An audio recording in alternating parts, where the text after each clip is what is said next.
Welcome to our special segment, Pulse Check, where we take you straight to the streets of Delhi to hear what the people have to say about the Union Budget 2025.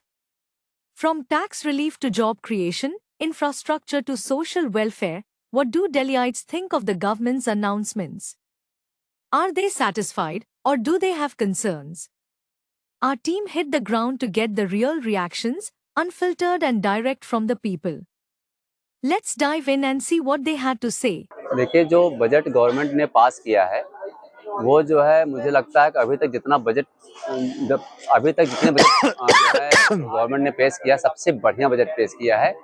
यह budget कुल मिलाकर जो है महिलाओं के लिए और छोटे उद्यमियों के लिए, किसानों के लिए और मध्यम आय वर्ग के लिए बहुत बढ़िया बजट है। इसका दूरगामी परिणाम होगा, इम्पैक्ट होगा, और जो कि मुझे लगता है कि ये जो बजट है बहुत संतुलित है। इसमें जो है जो छोटे तबके के लोग हैं इनको भी बेनिफिट मिलेगा।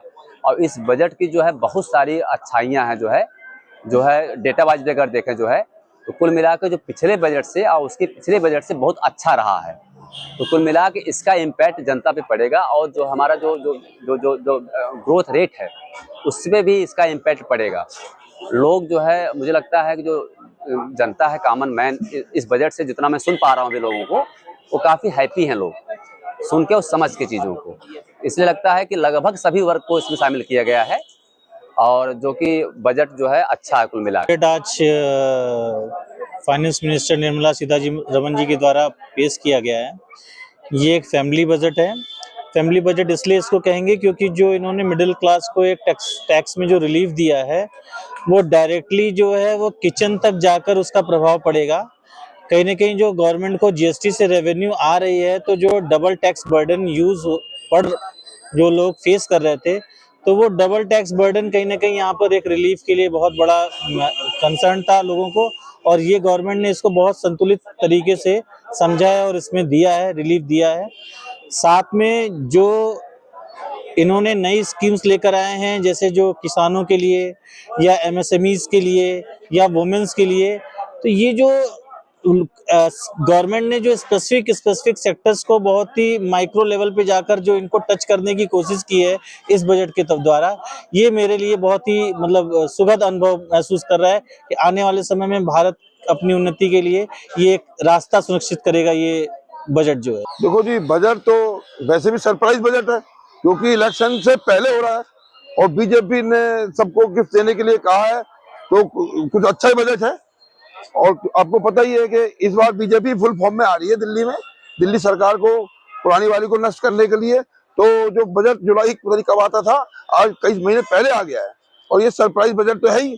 तो ये पब्लिक को दिखाना चाहते हैं कि देखो हम आपके साथ हैं, गरीब के साथ हैं। बाकी 15 साल 10 साल से जो इलेक्शन जीत रहे हैं वो पब्लिक जानती है कितना अच्छा बजट है इनका और पहले कितना फायदा दिया इन्होंने। इस बार सुना है कि काफी स्केल में फायदा दे रहे हैं और काफी सुविधा दे रहे हैं टैक्स भरने वालों को भी, और काफी तो कुल मिला के देखा जाए बजट तो अच्छा है। पर इलेक्शन के बाद अगला साल का बजट कैसा होगा ये पब्लिक या तो लोहे के चने चबाएगी या फिर वो जो लोकल चने खा के। तो बजट 2024-2025 जो है मेनली मिडिल क्लास के लिए बहुत ज़्यादा हेल्पफुल रहेगा, क्योंकि जो टैक्स स्लैब था वो टैक्स स्लैब अभी भी 10% है, लेकिन 12 लाख तक का रिबेट वगैरह मिला के मिडिल क्लास के लिए अब वो 0 टैक्स पे करेंगे। इवन जो सैलरीड एम्प्लॉय हैं वो 75% का एक्स्ट्रा रिबेट भी ले सकते हैं। 12,75,000 तक की सैलरी का they can avail the rebate. उसके अलावा किसानों के लिए अच्छा है, जो मुद्रा लोन है वो इंक्रीज कर दिया है, एंड जो एमएसएमई में सेक्टर्स हैं उसके लिए भी जो लोन की अमाउंट है वो बढ़ा दी गई है। इसके अलावा अगर मैं कहूँ तो बजट में फिस्कल डेफिसिट जो है वो अराउंड 5% है, जो हमेशा की तरह चिंताजनक तो है, जो हमें रिड्यूस करने की ज़रूरत है। बट ओवरऑल मुझे लगता है कि मिडिल क्लास के लिए बेहतर है। एक और पॉइंट है कि फाइनली जो इंश्योरेंस के लिए कंपनीज के लिए है वो एफडीआई 100% कर दिया है, जो कहीं हद तक पॉजिटिव साइन हो सकता है इकोनॉमी के लिए जो स्लो डाउन हो रखी है। तो बजट तो उन्होंने बहुत बढ़िया कर दिया है। पहले क्या होता था, टैक्स वगैरह 7.5 के पहले तक के बाद था, लेकिन अभी 12 लाख तक कोई टैक्स का कोई सीन नहीं है, कोई चक्कर नहीं है। उसके अलावा इन्होंने एक क्रेडिट कार्ड भी फार्मर्स के लिए दे दिया, किसान क्रेडिट कार्ड दे दिया है। और इसके अलावा अपना इंश्योरेंस पे 100% FDI कर दिया है, जो कि बहुत। देखिए, बहुत समय से एक आशा की जा रही थी कि बजट में कुछ चेंजेस दिखाई दें। लगभग 8वां बजट था, वित्त मंत्री लगातार 8वां बजट वित्त मंत्री ने पेश किया है और इस बजट को मैं 2 नजरिए से देखता हूं। पहला इसलिए देखता हूं, पहले नजरिया मेरा ये है कि अर्बन जो कंजप्शन था वो उसका जो ग्रोथ है वो पिछले कई सालों में कम होता हुआ दिखाई दिया। पिछले क्वार्टर में वो कम दिखाई दिया था। तो कहीं ना कहीं ये सरकार के लिए एक चिंता का सबब था कि लोगों के पास हाथ में पैसा नहीं है, तो अगर उनको पैसा दिया जाए तभी ग्रोथ रेट के अंदर वो कहीं ना कहीं रिफ्लेक्ट भी होता है। जब ग्रोथ रेट RBI देता है 6.6% की और फिर सरकारी आंकड़े जारी होते हैं 6.4% के, तो कहीं ना कहीं उसको भी पूरा करना सरकार के लिए एक बड़ी चुनौती थी। तो सरकार के सामने एक मजबूरी खड़ी हुई है कि हमें लोगों के हाथ में पैसा दें तभी अर्बन कंजप्शन या रूरल कंजप्शन वो बढ़े, कंजप्शन बढ़े, लोगों के हाथ में पैसा होगा तभी स्पेंडिंग होगी, पहली चीज। दूसरा, सरकार के सामने चुनौती थी कि जो फिस्कल डेफिसिट है वो कम से कम रखा जाए। तो सरकार ने लक्ष्य दिया, अभी 4.8% चला था, बड़ा था, और वो भी फिस्कल डेफिसिट इसलिए हुआ था क्योंकि गोल्ड जो इम्पोर्ट हुआ है भारत के अंदर उससे कहीं ना कहीं जो है उसके आंकड़ों में गलती हो जाने की वजह से फिस्कल डेफिसिट एकदम नवंबर के अंदर हाई हो गया। तो सरकार ने लक्ष्य रखा है 4.4%। तो बजट का एक टेक्निकल एस्पेक्ट तो ये है। दूसरा, जहां तक इनकम टैक्स स्लैब बढ़ाया है, आम आदमी को राहत देने की कोशिश की है, तो आप बस यूं समझ लीजिए कि नए टैक्स रिजीम के अंदर 2 टैक्स रिजीम है।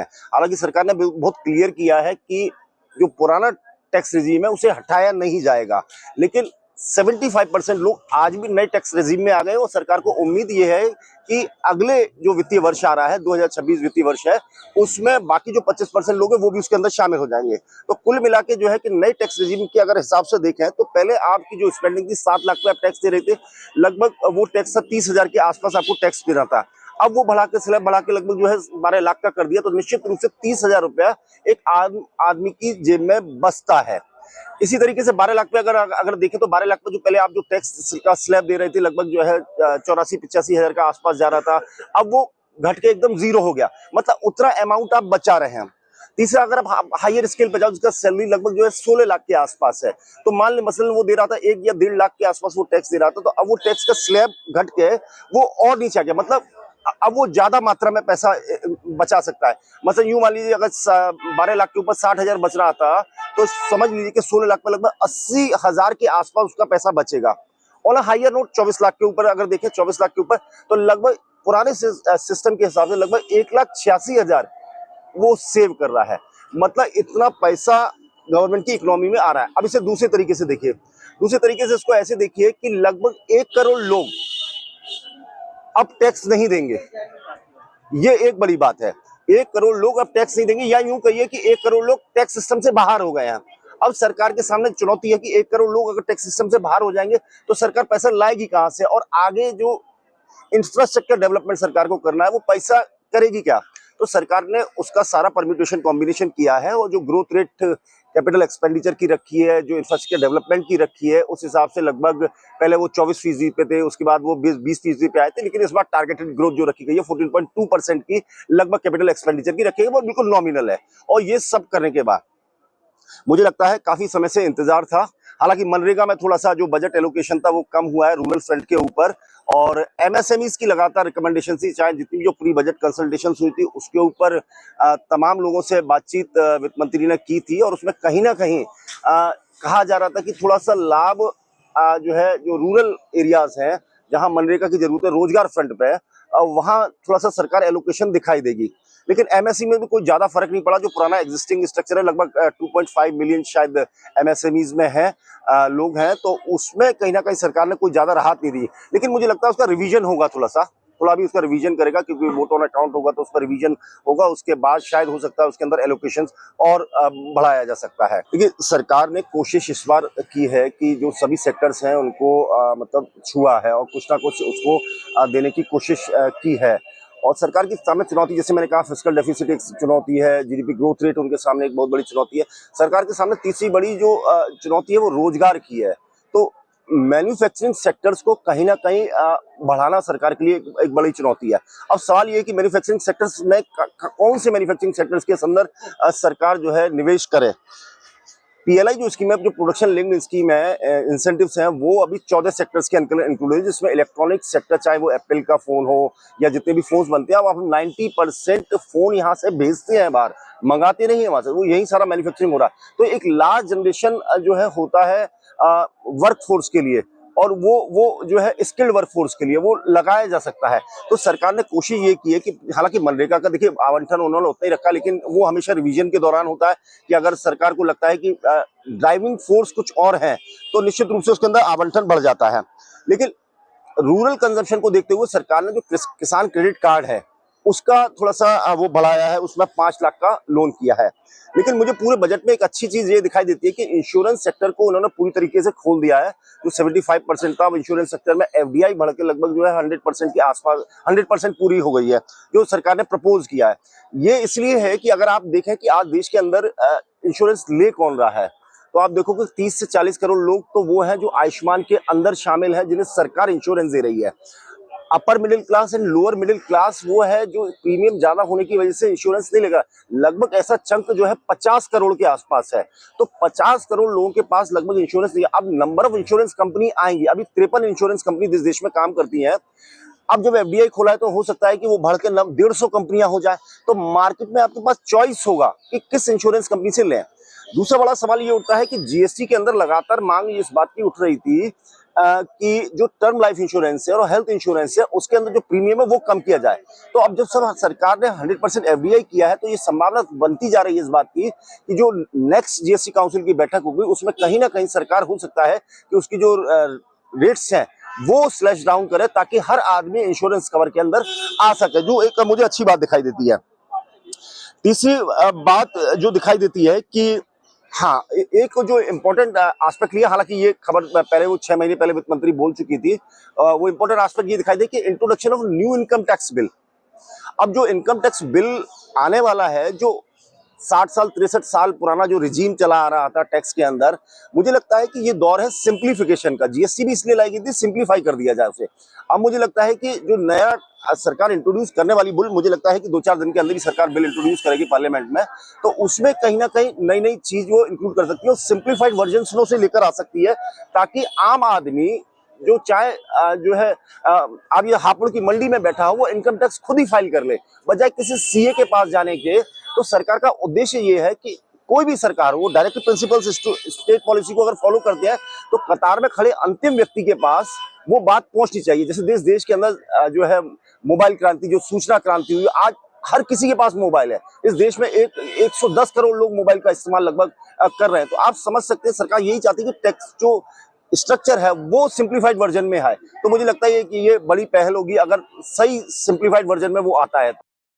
And that wraps up our special segment, Pulse Check, where we took to the streets of Delhi to capture the real voices and reactions to Union Budget 2025. From tax reliefs to infrastructure boosts, the public has spoken. Stay tuned for more updates and expert analysis on how this budget shapes India's future. Keep watching for the latest news only on Newscast.